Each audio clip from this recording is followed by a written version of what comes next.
कोकणचं पाणी पेटणार कधी? माझा जन्म कोकणातला.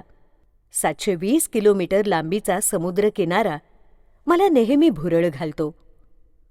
सूर्यास्ताच्या मनोहर रंगांनी नटलेला समुद्रकिनारा पाहायला मला फार आवडतो. पावसाळ्यातल्या डोंगरातले झरे मन वेधून घेतात. हिरवे डोंगर, निळं पाणी, निळं आकाश, आकाशातलं इंद्रधनुष्य, काजू, आंबा, फणस, नारळ, सुपारी अशा फळबागांच्या सान्निध्यात माझं भान हरपून जातं. मला माझ्या कोकणचा, या निसर्ग सौंदर्याचा सार्थ अभिमान वाटतो. माझा कोकणातला बालमित्र MBA होऊन मुंबईत एका मोठ्या परदेशी कंपनीत काम करतो. तो मला एकदा म्हणाला, "सारखं माझं कोकण असं म्हणतोस, पण पाणी म्हणजे जल ते तर तळ कोकणात आणि संपदा घाटमाथ्यावर. अशी जलसंपदेची तफावत का?"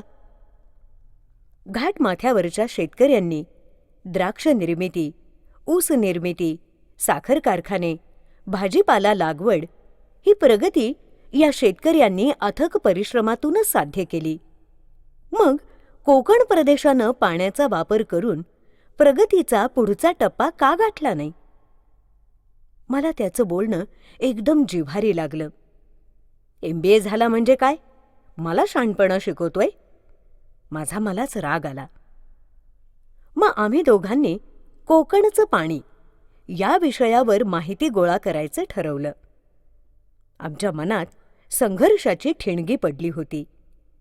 जल आणि संपदा या निसर्गाच्या कोड्याचा मागोवा घ्यायचं आम्ही ठरवलं. कोणी काही म्हणत, आम्हाला आमच्या कोकणचं कौतुकच आहे. 1 मे 1960 साली महाराष्ट्र राज्याची स्थापना झाली. माननीय नामदार यशवंतराव चव्हाण, महाराष्ट्र राज्याचे पहिले मुख्यमंत्री, यांनी महाराष्ट्र राज्याच्या जलसंपदा विकासाची स्वप्न पाहिली होती. उजनी धरणाच्या भूमिपूजनाच्या वेळी ते म्हणाले होते, "हे विठ्ठला, तुझी चंद्रभागा आम्ही वारकरी वाटेतच अडवत आहोत. तू आता पंढरपुरात राहू नकोस. याच पाण्यात मिसळून तू शेतकऱ्यांच्या शेतात जा आणि त्या गरीब शेतकऱ्याला सुखी आणि समृद्ध कर." पण लक्षात ठेवा, हे काम सोपं नाही. त्याला आपण सर्वांनी कठोर परिश्रमाची जोड द्यायला पाहिजे. 1960 साली राज्यात फक्त 4 लाख हेक्टर जमीन ओलिताखाली होती आणि आज सुमारे 60 लाख हेक्टर जमीन ओलिताखाली आली आहे. जलसंपदा खात्यातल्या अभियंत्यांनी गेली 50 वर्ष केलेल्या अथक प्रयत्नातून हे स्वप्न साकार केलं आहे. जलसंपदा खात्याची ही प्रगती निश्चितच कौतुकास्पद आहे. याच कालावधीत कोकणात 2.90 लाख कोटी लिटर पाण्याची निर्मिती झाली आणि 1.11 लाख हेक्टर सिंचन क्षमता निर्माण झाली. सध्या प्रत्यक्ष सिंचन फक्त 30,000 हेक्टर क्षेत्रावर होत आहे. हे सत्य स्वीकारायला मन धजावत नव्हतं. आम्ही दोघा मित्रांनी या प्रश्नाच्या मुळाशी जायचं ठरवलं. महाराष्ट्रातलं लागवडीलायक क्षेत्र 225 लाख हेक्टर आणि उपलब्ध पाणी 164 लाख कोटी लिटर. त्यापैकी कोकणचं लागवडीलायक क्षेत्र 19 लाख हेक्टर आणि उपलब्ध पाणी 69 लाख कोटी लिटर. म्हणजे 8% लागवडीलायक क्षेत्र आणि 42% पाणी कोकणात. जल कुठे आणि संपदा कुठे हे निसर्गाचं कोडं आमच्या लक्षात यायला लागलं होतं. कोकणातील एकूण जमीन सुमारे 33 लाख हेक्टर. त्यापैकी फॉरेस्ट 5.54 लाख हेक्टर, शहर 2.43 लाख हेक्टर आणि लागवडी लायक नसलेलं क्षेत्र 5.78 लाख हेक्टर. अशी एकूण 14 लाख हेक्टर जमिनीत लागवड होऊ शकत नाही. उरलेल्या 19 लक्ष हेक्टर जमिनीपैकी 10 लक्ष हेक्टर क्षेत्रावर प्रत्यक्ष लागवड आणि 9 लक्ष हेक्टर क्षेत्र पडीक पण लागवडीला योग्य अशी परिस्थिती.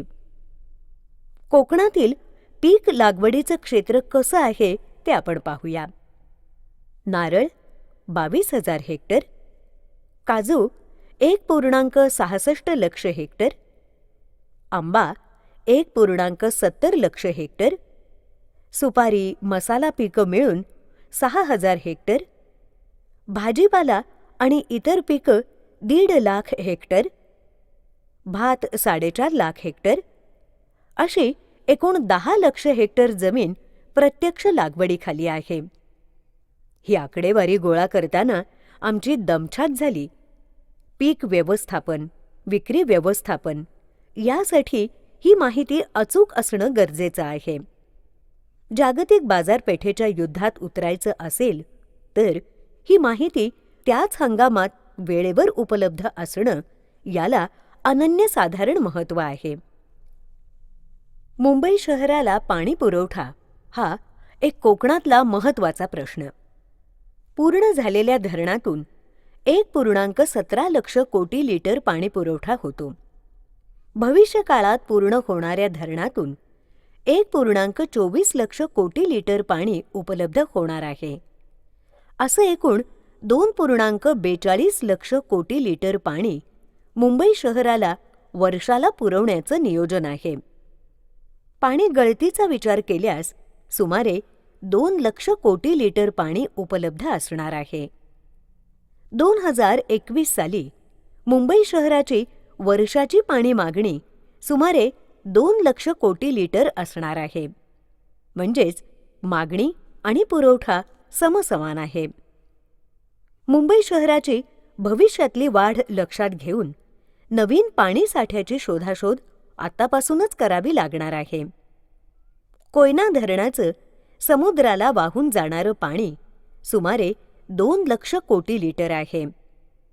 हे पाणी मुंबईकडे कसं वळवायचं याचा अभ्यास आता चालू झाला आहे. मुंबईची वाढ दुप्पट झाली तरी कोयनेचं पाणी ही गरज पूर्ण करू शकणार आहे. सिंचनासाठी 7.28 लक्ष कोटी लिटर पाणी साठ्याचं नियोजन आहे आणि या तुलनेमध्ये कोकणात 69 लक्ष कोटी लिटर पाणी उपलब्ध आहे. लागवडीलायक क्षेत्र 19 लाख हेक्टर आहे आणि प्रस्तावित सिंचन 3.7 लक्ष हेक्टर म्हणजे सुमारे 4 लक्ष हेक्टर आहे. याचा मेळ कसा घालायचा हेच निसर्गानं आपल्यासमोर मोठं आव्हान ठेवलं आहे. खुल जा सिमसिम असं म्हटल्यावर निसर्गाचं हे कोडं जादूनं सुटलं असतं तर किती मजा आली असती असा मनाला विचार चाटून गेला. कितीही अडचणी येवोत, कोकणात शाश्वत शेतीचं चित्र निर्माण करण्याचा आमचा निर्धार पक्का झाला होता. कोकण अपेक्षित प्रगतीचा टप्पा का गाठू शकलं नाही याचं आम्हाला उत्तर शोधायचं होतं. प्रत्येक मुद्द्याच्या प्रत्यक्ष अडचणींचा आम्हाला अभ्यास करायचा होता. ठाणे आणि रायगड जिल्हे मुंबईला जवळ, त्यामुळे शहरीकरणाकडे त्यांचा कल वाढला आहे. ठाणे शहरातल्या काही भागात आदिवासी वस्ती आहे. रत्नागिरी, रायगड जिल्ह्यांचे प्रश्न वेगळे आहेत. 720 किलोमीटर लांबीचा सागरी किनारा हे सर्वांचं वैशिष्ट्य आहे. कोकण हा अतिपावसाचा प्रदेश. 1964 सालापर्यंत मुंबई शहराला पाणी पुरवठा करणारी धरणं बांधण्यात आली होती. घाटमाथ्यावरील धरणाचं पाणी वीजनिर्मिती करून कोकणात सोडलेल्या पाण्यावर 1958 मध्ये राजा नाला प्रकल्पाच्या आणि 1963 मध्ये काळ प्रकल्पाच्या कामाला प्रारंभ झाला. या 2 प्रकल्पातून सुमारे 12,000 हेक्टर क्षेत्र ओलिताखाली आलं आणि कोकण प्रदेशाचा सिंचनाचा श्री गणेशा गिरवला गेला. तसं म्हटलं तर ज्या ठिकाणी राज्याचं 42% पाणी आहे त्या कोकणात मोठ्या सिंचन प्रकल्पांची थोडी उशिरा सुरुवात झाली असंच म्हणावं लागेल. या काळात धरणाचं मातीकाम मजुरांमार्फत होत होतं. अति पाऊस आणि घळ भरणीचं जादा मातीकाम या अडचणी समोर होत्या. मातीकाम वेगानं करण्यासाठी डोझर, लोडर, टिप्पर ही अद्ययावत सामग्री उपलब्ध झाल्यानंतर कोकणातल्या धरणांच्या कामाला वेग आला. जलसंपदा खात्यातील अभियंते जोमानं कामाला लागले. सिंधुदुर्गमध्ये तिलारी धरणाचं काम वेगानं पूर्ण झालं आणि पाणीसाठा निर्माण झाला. रत्नागिरीमध्ये अर्जुना धरणाचं काम वेगानं पूर्ण झालं. रायगडमध्ये हेटवणे धरणाचं काम पूर्ण झालं. ठाण्यामध्ये सूर्या प्रकल्पाचं काम पूर्ण झालं. आजपर्यंत 2.90 लक्ष कोटी लिटर पाणीसाठा निर्माण झाला असून एकूण 7.28 लक्ष कोटी लिटर पाणीसाठा करण्याचं आपलं नियोजन आहे आणि त्याप्रमाणे कामं प्रगतीत आहेत.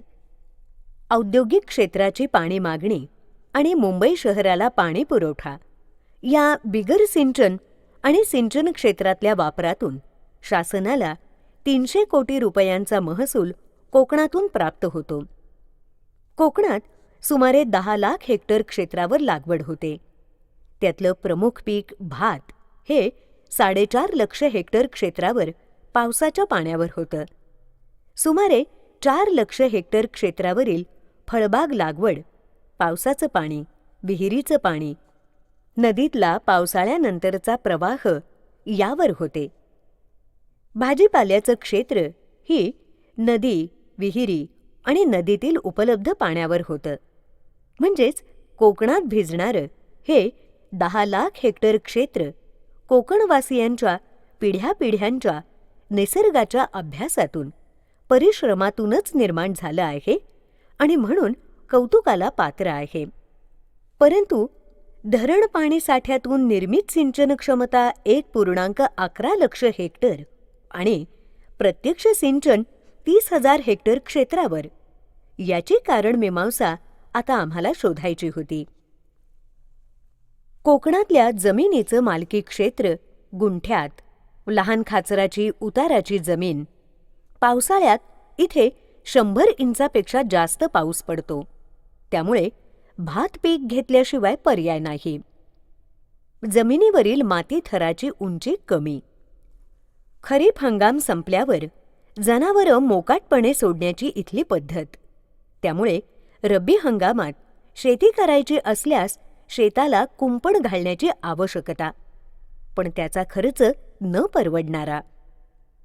शेतकऱ्यांचं जमीन क्षेत्र लहान तुकड्यात, तेही विविध तुकड्यात विखुरलेलं. त्यामुळे शेतीसाठी सलग पट्टा नाही. पावसाळ्यात अतिपाऊस, पण त्यानंतर पाण्याचं दुर्भिक्ष्य. पावसाळ्यात अतिपावसाची शेती पद्धत आणि त्याप्रमाणे शेती रचना, पण त्यानंतर रब्बी पीक घ्यायचं असेल तर उपलब्ध पाण्याप्रमाणे पीक रचना आणि जमीन व्यवस्थापन. मुंबईकडे उद्योगधंद्यासाठी धाव, त्यामुळे गावात शेती करण्यासाठी मनुष्यबळ नाही. कोकणात आधुनिक पद्धतीनं शेती करण्यासाठी पंप, ड्रीप, सुधारित बियाणं याची गरज, पण त्यासाठी शेतकऱ्यांकडे आर्थिक पाठबळाचा अभाव. कोकणातल्या नद्या 40 ते 50 किलोमीटर लांबीच्या. नदी उगमाजवळ बऱ्याच ठिकाणी धरण बांधण्यासाठी योग्य जागा नाहीत. लागवडीलायक क्षेत्र लहान तुकड्यात. अतिपावसामुळे कालवा व्यवस्थापनात अडचणी. या अडचणी कशा सोडवता येतील या दृष्टीनं आमचं विचारचक्र पुढे चालू झालं. प्रत्येक क्षेत्रात विज्ञानाच्या प्रगतीतून विविध नवीन दालनं उपलब्ध झाली आहेत. आम्ही शेती क्षेत्रातल्या नवीन तंत्रज्ञानाची माहिती घ्यायचं ठरवलं. पॉलीहाऊसमधील शेती हे आधुनिक तंत्रज्ञान उपलब्ध झालं आहे. ही शेती 10 गुंठ्यात करता येते. पॉलीहाऊसमध्ये कोकणातील लाल मातीचा चांगल्या प्रकारे उपयोग करता येतो. हायड्रोपोनिक्स म्हणजे मातीशिवाय शेती करण्याचं शास्त्र आता विकसित झालं आहे. करवंट्यांचा वापर करून केलेली ही ऑर्चिडची लागवड पहा. कोकणातल्या अडचणींचा विचार करूनच यातून मार्ग कसा काढता येईल याचा विचार आम्ही चालू केला. परिवर्तनातूनच विकासाचा जन्म होतो. कोकणात नाविन्यपूर्ण शेती कुठे चालू आहे यासाठी आम्ही कोकण पालथा घालायचं ठरवलं. आंबा, नारळ, काजू, सुपारी, फणस या फळबागा लागवडीसाठी कोकण प्रसिद्ध आहे. फळांचा राजा म्हणजे हापूस आंबा. यासाठी कोकण जगभरात प्रसिद्ध आहे. शेतकऱ्यांनी फळबाग लागवडीमध्ये नाविन्यपूर्ण प्रयोग केले आहेत. डोंगर उतारावर लागवड आणि जांभ्या दगडात आंबा लागवड हे नाविन्यपूर्ण यशस्वी प्रयोग कोकणातल्या शेतकऱ्यांनी केले आहेत. गुहागर तालुक्यात पॉलीहाऊस शेतीचं क्षेत्र विकसित होत आहे. या ठिकाणी कार्नेशन फुलांची लागवड केली आहे. ऑर्चिड फुलांची लागवड या ठिकाणी केली आहे. रत्नागिरी जिल्ह्यात गेली 40 वर्ष ऊसाची शेती करणारा शेतकरी आम्हाला भेटला. गेली 25 वर्ष तो यशस्वीपणे भाजीपाला लागवड करतो आहे. त्याच्याकडे शेतीसाठी लागणारी अद्ययावत मशिनरीही आहे. 1000 एकरावरील डोंगर उतारावरील ही रबराची लागवड पहा. 2 लाख रबराच्या कलमांची ही नर्सरी. 2 वर्षाच्या झाडाची वाढ पहा. 4 वर्षाच्या झाडाची वाढ पहा. डोंगरावर तयार केलेल्या कंटूर ट्रेंचेसवर केलेली ही रबराची लागवड. पावसाचं पाणी या चरात साठतं आणि जमिनीत पाणी जिरतं. त्यामुळे जमिनीतील पाणी पातळी वाढते. याच जमिनीवर घेवड्याच्या वेलाचं ग्रीन मल्चिंग केलं आहे. त्यामुळे जमिनीची धूप थांबते. जमिनीतलं नायट्रोजनचं प्रमाण वाढतं. सूर्यकिरण जमिनीपर्यंत पोहोचत नसल्यानं पाण्याचं बाष्पीभवन कमी होतं. त्याचबरोबर घेवडा बीपासून उत्पन्न मिळतं. पहिले 3 वर्ष रोपांना पाणी दिल्यानंतर रोपांना जादा पाण्याची गरज नसते. हेक्टरी 5 ते 10 लाख रुपये उत्पन्न देणारी ही रबराची शेती पाहिल्यावर आश्चर्यचकित व्हायला होतं. 50 एकरावरची रोहा इथली ही कलिंगडाची लागवड पहा. 3 महिन्याचं हे पीक. एकरी कमीत कमी 25,000 रुपये निव्वळ नफा. तरुण पिढीचा या कामातला सहभाग हे यातलं आणखी एक वैशिष्ट्य. भाजीपाला लागवडीतही हे तरुण अग्रेसर आहेत. कोकणात हळदी लागवडीचे प्रयोग मोठ्या प्रमाणात सुरू आहेत. माणगाव तालुक्यातली हळद लागवडीची ही दृश्य पहा. त्यांनी मल्चिंगसाठी केलेला नाविन्यपूर्ण वापर पहा. ठाणे जिल्ह्यात आदिवासींनी हळद लागवड केली आहे. तारपा या ब्रँडनेमखाली ते हळद विक्रीचा व्यवसाय करत आहेत. खालापूर इथल्या तरुण वर्गानं केलेले हे शेतीप्रयोग पहा. सर्व तरुण शेतकरी पदवीधर आहेत. बुजुर्ग शेतकऱ्यांच्या मार्गदर्शनाखाली त्यांचं काम चालू आहे. भेंडीची लागवड त्यांनी केली आहे. भेंडी निर्यात करण्याचा त्यांचा इरादा आहे. या ठिकाणी पॉलीहाऊस शेतीचे 12 प्रयोग चालू आहेत. पडीक क्षेत्राचा उपयोग ते पॉलीहाऊस शेतीसाठी करत आहेत. पॉलीहाऊसमध्ये परदेशी पालेभाज्या ते लावणार आहेत. मॉल आणि हॉटेल चालकांना भेटून या परदेशी भाजीपाल्याची विक्री कशी करता येईल आणि त्यांच्या मागणीप्रमाणे पुरवठा कसा करता येईल यासाठी ते आत्तापासूनच प्रयत्नशील आहेत. कोकणात मासेमारी हे उत्पन्नाचं मोठं साधन आहे. हा व्यवसाय कोकणात रुजला असून तो वाढवण्याच्या सुद्धा आपल्यासमोर अनेक संधी आहेत. गोवा या ठिकाणी पर्यटनाच्या माध्यमातून उत्पन्नात भरघोस भर घातली जाते. कोकणातही पर्यटन व्यवसाय वाढवण्याच्या संधी आहेत. एका पदवीधर तरुणानं विकसित केलेलं हे पर्यटन स्थळ पहा. मुंबईचं आकर्षण सोडून तो कोकणात स्थायिक झाला आहे. त्याचे वडीलही त्याला कामामध्ये मदत करतात. त्याची आईसुद्धा उद्योगशील असून तिच्या हातच्या घावनाला अप्रतिम चव आहे. अशा निसर्गरम्य परिसरात 2 दिवस राहिलात तर मनावरचा सगळा ताण नाहीसा होतो. मुंबईकडे पाठ फिरवून कोकणाकडे वळणाऱ्या या कुटुंबाचं कौतुक करावं तेवढं थोडंच आहे. शासनानं रोजगार हमी योजनेअंतर्गत फळबाग लागवडीचा कार्यक्रम हाती घेतला आहे आणि तो कोकणामध्ये यशस्वीपणे राबवला जात आहे. सामुदायिक शेतीचा एक स्तुत्य प्रयोग चिपळूणजवळ अलोरे इथं चालू आहे. शेतकरी एकत्र येतात. बांध बंदिस्ती काढून शेतीचा एक सलग पट्टा तयार करतात. त्यांनी यशस्वीपणे केळी, हळद, अननस यांची लागवड केली आहे. स्प्रिंकलरचा वापर ते करतात. अत्याधुनिक इलेक्ट्रिक फेन्सिंगचाही वापर ते करतात. 3 तालुक्यात सुमारे 700 एकर क्षेत्रावर हा प्रयोग यशस्वीपणे चालू आहे. हेक्टरी 5 लाख रुपये उत्पादन ते घेतात. त्यांनी या प्रकल्पासाठी घेतलेल्या कर्जाची परतफेड पहिल्या 2 वर्षातच केली आहे. प्रत्येक शेतकऱ्याला त्याच्या जमीन धारणेप्रमाणे आणि व्यक्तिगत केलेल्या श्रमाप्रमाणे ते नफ्याची विभागणी करतात. याच उत्पन्नातून शेती मालकानं विकत घेतलेला हा नवीन टेम्पो पहा. केळीच्या घडांची बाजारपेठेत वाहतूक करण्यासाठी तो वापरण्यात येत आहे. शेतीचे लहान तुकडे, विखुरलेलं क्षेत्र हे प्रश्न कसे सोडवावेत, भाग भांडवल उभारून सामुदायिक पद्धतीनं आधुनिक शेती कशी करावी याचा आदर्श या शेतकऱ्यांनी कोकणामध्ये निर्माण केला आहे. कोकणातल्या नाविन्यपूर्ण शेतीचे हे प्रयोग पाहिल्यावर आमच्या मनातली निराशा दूर पळाली. कोकणातल्या प्रत्येक घराच्या अंगणात भाजीपाला, फळबाग, फुलबाग यांचं प्रात्यक्षिक पाहायला मिळतं. पिढ्यानपिढ्यांचं हे ज्ञान आहे.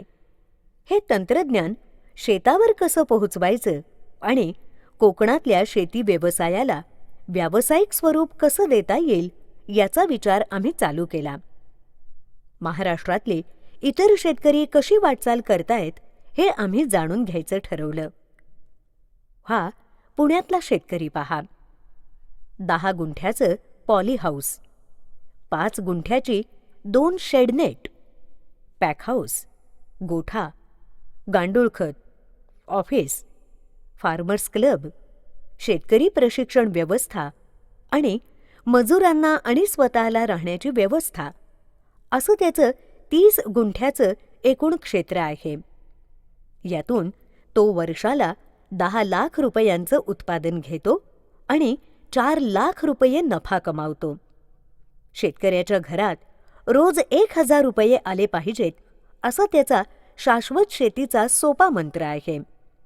गेली 12 वर्ष तो यशस्वीपणे पॉलीहाऊस शेती करत आहे. त्याच्या पॉलीहाऊस प्रशिक्षण कार्यशाळेत महाराष्ट्र आणि इतर राज्यातल्या 2,000 पेक्षा जास्त शेतकऱ्यांनी प्रशिक्षण घेतलं आहे आणि 1,240 पॉलीहाऊसेस महाराष्ट्राच्या कानाकोपऱ्यात त्यानं उभी केली आहेत. अभिनव फार्मर्स क्लब हा 216 शेतकऱ्यांचा ग्रुप आहे. ते वर्षाला 24 कोटी रुपयांचा व्यवसाय करतात.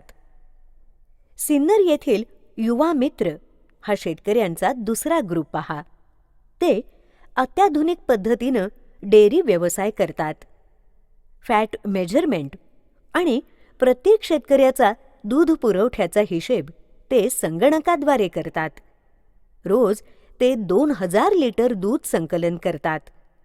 ॲग्रीमॉलची संकल्पना त्यांनी यशस्वीरित्या राबवली आहे. त्यामुळे खतं, कीटकनाशकं, बियाणं, पॅकिंग मटेरियल या वस्तूंच्या खरेदीवर शेतकऱ्यांना 10 ते 20% सवलत मिळते.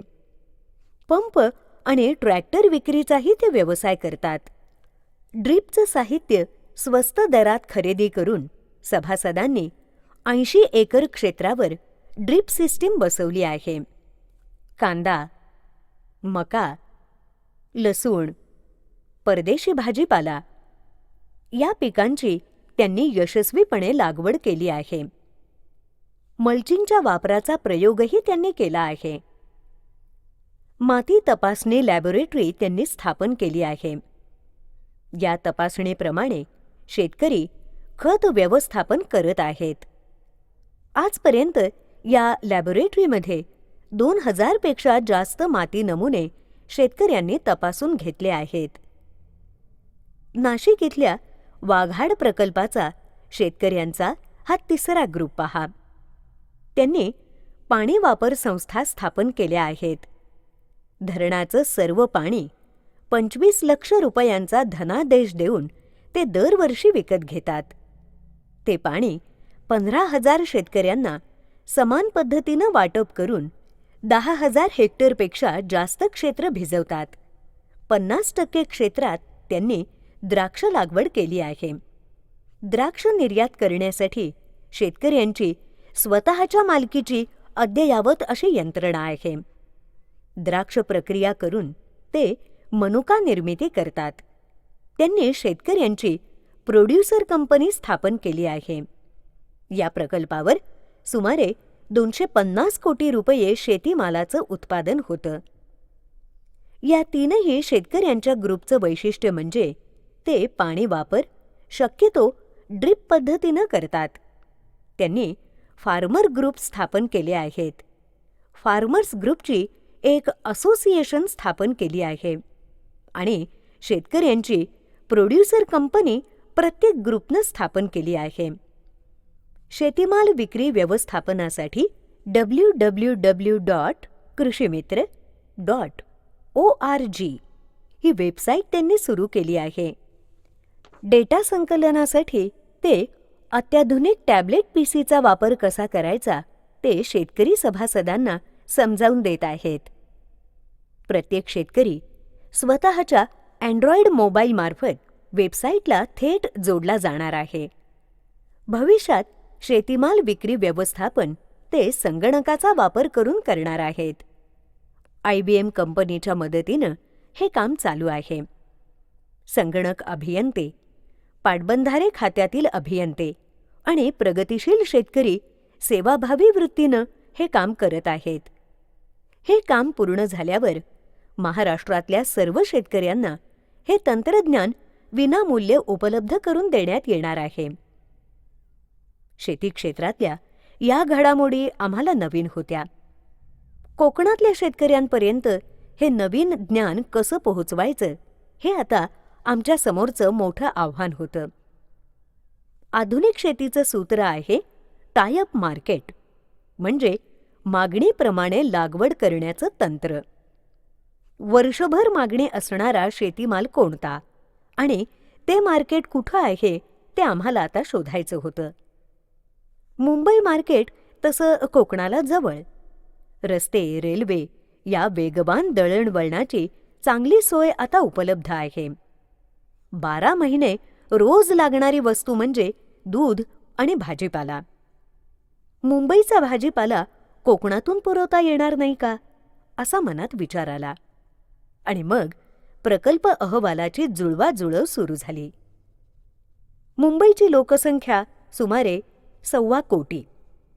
1 किलो भाजी प्रत्येकाला 1 आठवड्याला असं प्रमाण धरलं तर मुंबई शहराला एका आठवड्याला 12,500 टन भाजीपाला मागणी आहे. म्हणजेच वर्षाला 6.5 लक्ष टनाची मुंबईची मागणी आहे. त्यापैकी 20% भाजीपाला म्हणजे 1.3 लक्ष टन भाजीपाला कोकणात निर्माण करण्याचं नियोजन कसं करता येईल ते आपण पाहूया. हा भाजीपाला वर्षभर दर्जेदारपणे पुरवायचा असेल तर तो पॉलीहाऊसमध्ये निर्माण करावा लागेल. 10 गुंठा पॉलीहाऊसमध्ये वर्षाला 3 हंगाम मिळतात आणि 10 टन भाजीपाला निर्माण करता येतो. 1.30 लक्ष टन भाजीपाला तयार करण्यासाठी 10 गुंठ्याची 13,000 पॉलीहाऊस निर्माण करावी लागतील. 1,300 हेक्टर पडीक क्षेत्रावर ती पॉलीहाऊस उभी करता येतील.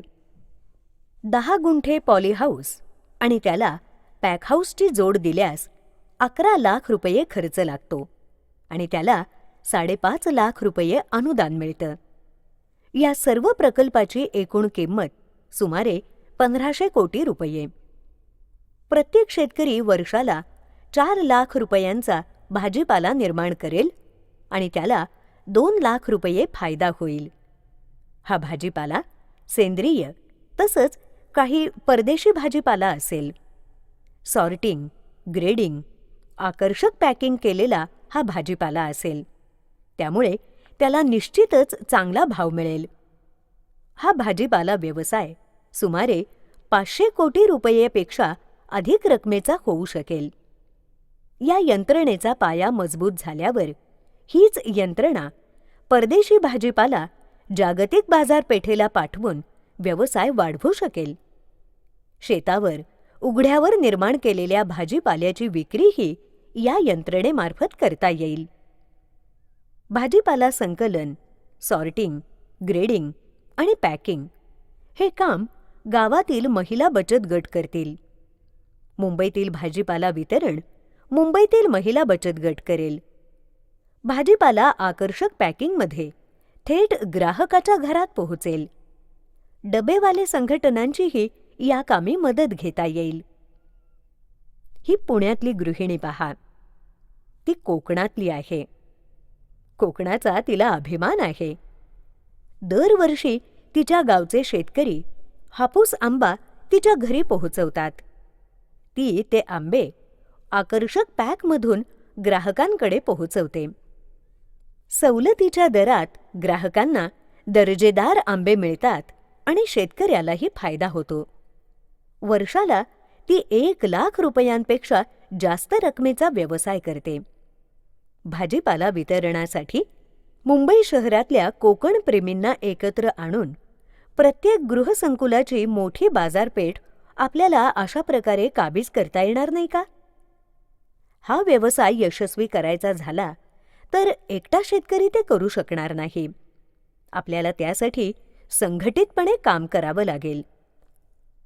कृषी विभाग, जलसंपदा विभाग, पणन विभाग, कृषी विद्यापीठ, शासन आणि शेतकरी यांच्या समन्वयी विचारानंच हे काम करता येणं शक्य होईल. आर्थिक नियोजन, भाजीपाला वितरण, बाजारपेठेचं नियंत्रण यासाठी संगणकीय यंत्रणा उभी करावी लागेल. मार्केटिंग आणि संगणक क्षेत्रातल्या सुविद्य तरुण अभियंत्यांचा त्यात सहभाग असावा लागेल. शेती व्यवसाय हा शाश्वत उद्योग म्हणून करायचा असेल तर त्याला आधुनिक शाश्वत स्वरूप द्यावं लागेल. असं काही करता येईल असे मनात विचार सुरू असतानाच बिहारमधली एक घटना वाचण्यात आली. पाण्यावरती वाढणाऱ्या कमळासारख्या वनस्पतीपासून मखना निर्मिती करता येते. 2005 साली काही तरुणांनी संशोधन करून या वनस्पतीची काटेकोरपणे माहिती मिळवली. त्याच्या बिया प्रोसेस करून फायनल प्रॉडक्ट कसं तयार करायचं यावर त्यांनी 100 कोटी रुपयांचा प्रकल्प अहवाल तयार केला. शासनानं त्याला त्वरित मंजुरी दिली आणि प्रकल्प कार्यान्वित झाला. शेतकऱ्यांना 20 रुपये किलो भाव मिळत होता तो आता 120 रुपये किलो असा भाव मिळतो. दरवर्षी 70 कोटी रुपयांचा ते व्यवसाय करतात. शेतकऱ्यांना प्रशिक्षण देऊन संघटित करून हा व्यवसाय 500 कोटी रुपयांपर्यंत कसा वाढवता येईल यासाठी आता प्रयत्न चालू आहेत. मखना पिकाची ही कथा मनाला उभारी देणारी होती. कोकणात असंच काही करता येणं शक्य होतं. त्यासाठी आम्ही दापोली कृषी विद्यापीठाच्या कुलगुरूंचं मार्गदर्शन घ्यायचं ठरवलं. त्यांनी कांदा संशोधनात मोलाची भर घातली असून त्यामुळे कांदा उत्पादन 1.5 पट झालं आहे. माननीय कुलगुरू म्हणाले की कोकणातही विकासाच्या आपल्याला अनेक संधी आहेत.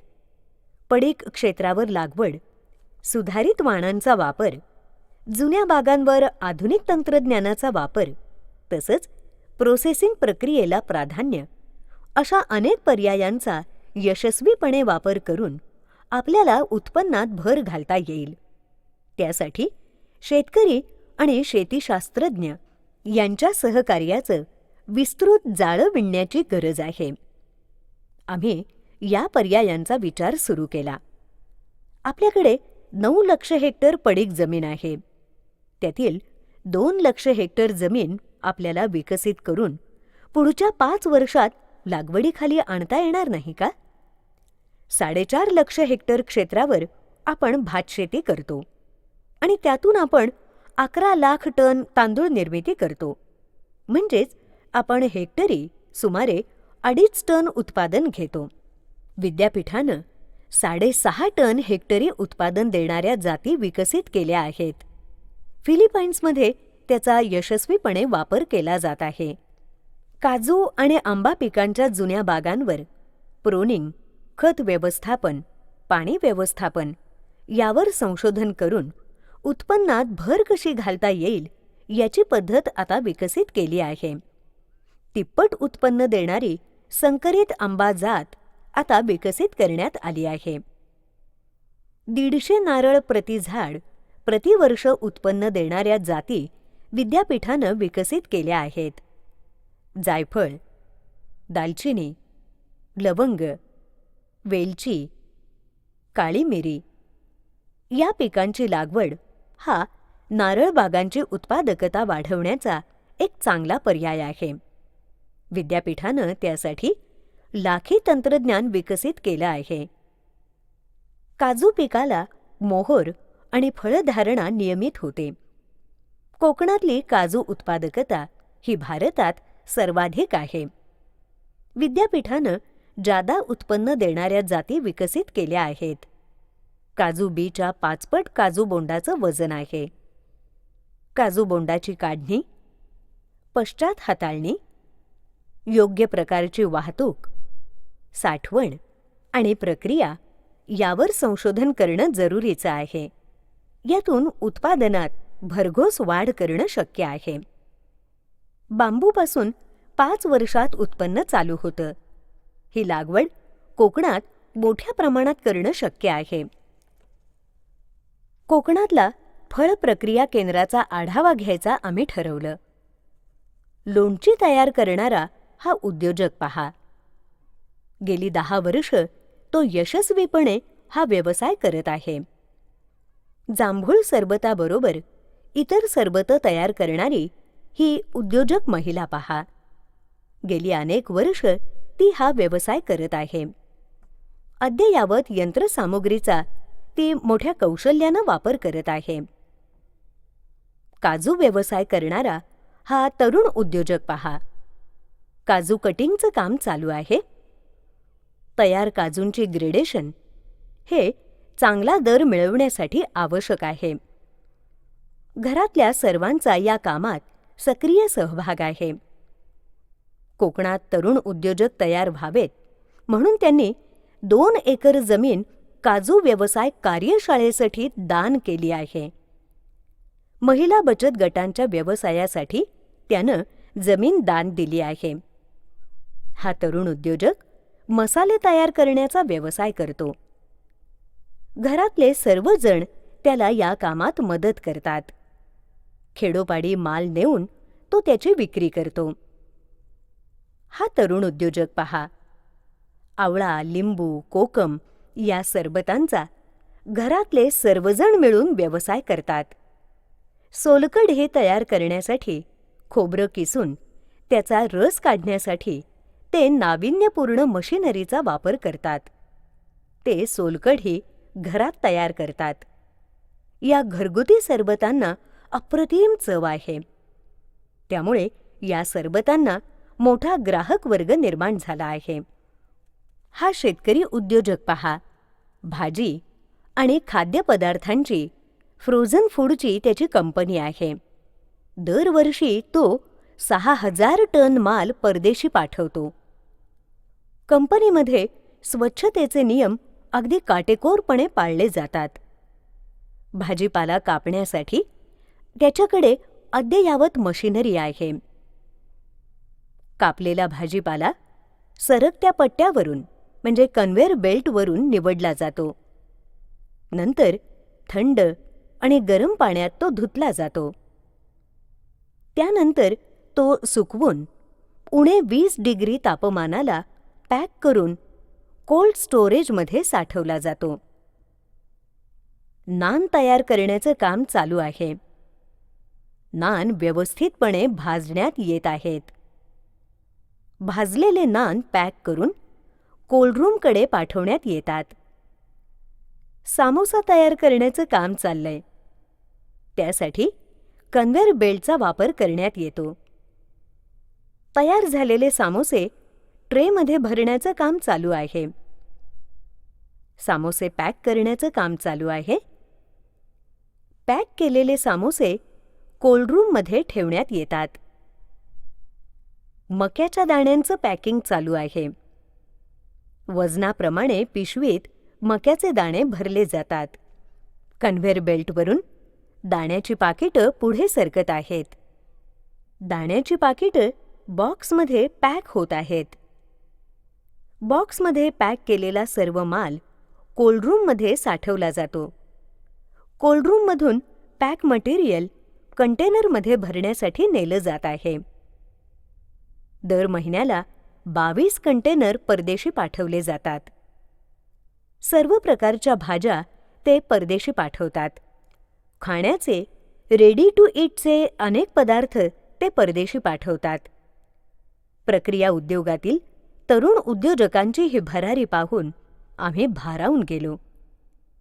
या सर्व उद्योजकांच्या कल्पकतेला आणि कर्तृत्वाला आमचा मानाचा मुजरा.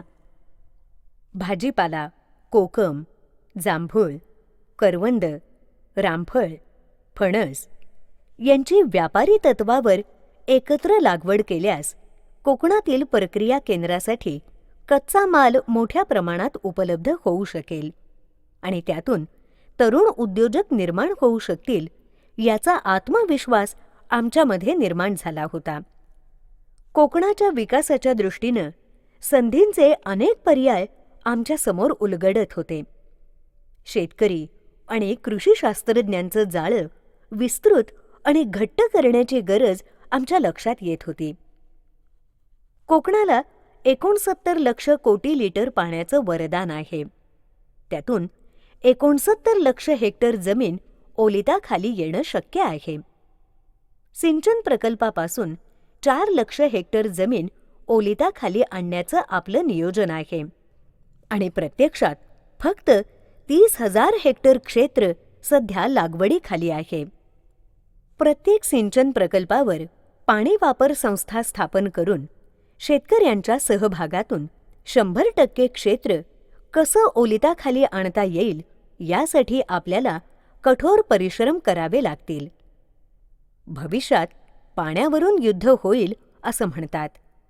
त्यावेळी कोकणाचं हे 69 लक्ष कोटी लिटर पाण्याचं अव्यक्त वरदान मोलाचं ठरेल. कदाचित त्यावेळी हेच पाणी ठाणे, रायगड, रत्नागिरी, सिंधुदुर्ग, मुंबई आणि घाटमाथ्यावर वळवण्याचं तंत्रज्ञान आपल्याला विकसित करावं लागेल. शाश्वत पाण्याचं हे वरदानच भविष्यात प्रगतीची मोठी झेप घ्यायला उपयोगी ठरणार आहे. व्यक्त, अव्यक्त आणि शाश्वत हे कोकणासाठी निसर्गानं निर्माण केलेलं गुंतागुंतीचं कोडं आता थोडंफार समजायला लागलं होतं. निसर्गाच्या या देणग्यांना कोकणात व्यक्तस्वरूप द्यायचं असेल तर त्याला प्रयत्नांची जोड द्यायला पाहिजे. युवा पिढीला शेती व्यवसायाकडे वळवायला पाहिजे. शेती हा उद्योग समजून संघटितपणे काम करायला पाहिजे.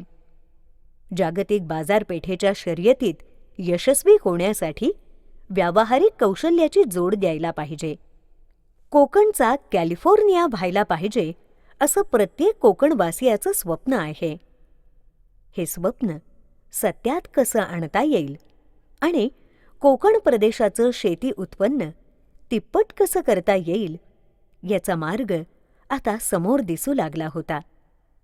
कोकणातल्या पिढ्यानपिढ्यांच्या अनुभवाच्या ज्ञानाला आधुनिक शेती तंत्रज्ञानाची जोड देऊन विज्ञानातील प्रगतीचा कौशल्यपूर्ण वापर यातच कोकणातल्या निसर्गाच्या कोड्याचं रहस्य लपलेलं आहे याची जाणीव आम्हाला झाली होती.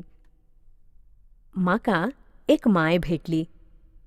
म्हणाक लागली, "झिला, कित्याक एवढी धडपड करतयस? माका भय दिसता. कोकण निसर्ग वरदानानं नटलेलो आसा. मगे माका हैसून सोन्याचं धूर कशाक दिसत नाया? कोकणचं पाणी पेटतला कधी? समुद्राक वाहून जातला किती? कोकणचं पाणी पेटतला तरी कधी? एक दिवस सगळो बदल घडतलो. झिला, अशीच धडपड करीत राव. तुका यश जरूर भेटतला. माझो कुणकेश्वरावर विश्वास आसा. झिला, माझा पण तास स्वप्न आसा. कोकणात बदल घडतलो. पाण्याचो थेंब आणि थेंब मातीत जिरतलो. सोन्याचा पीक येतला. अव्यक्त निसर्ग वरदान व्यक्त होतला.